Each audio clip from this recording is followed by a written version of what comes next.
masasabi ko lang is talagang do dreams come true talaga. Talagang maniwala ka lang sa pangarap mo. And then syempre, dapat ano ba, kumbaga gawin mo yung pangarap mo, hindi lang puro sabi. Kaya kailangan is ihataw na natin tong business na ito kasi talagang mga pangarap mo is talagang matutupad talaga kahit matatagalan ka. Kasi sa akin is matagal ko na tong pangarap at ngayon lang dahil tinodo ko ng ginawa itong business na ito kaya nagka-resulta na. So ito na yung reward ko sa sarili ko na habang hinahataw ko dati yung business at hanggang ngayon is meron na siyang result. So talagang totoo talaga na talagang yung sinasabi sa dreams, 'di ba? Kotse, bahay, talagang matutupad talaga kasi dahil sa business na ito, first time kaming last year, October din, nakakuha kami ng bahay at saka lupa. And then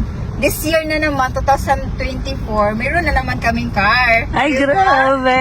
So, talaga, overwhelming, happy. Hindi mo kumbaga, hindi mo ma-explain kung ano yung, pakiramdam. Talagang kumbaga, kumbaga, yung deepest why mo talaga. Talagang, alamin mo. Kasi yung deepest why ko talaga, yung anak ko. Kasi, palagi kaming naglalakad, ganun pa. Tapos pag alabas namin sa bahay, sigaw na yung anak ko, motor. Kaya tapos mainit.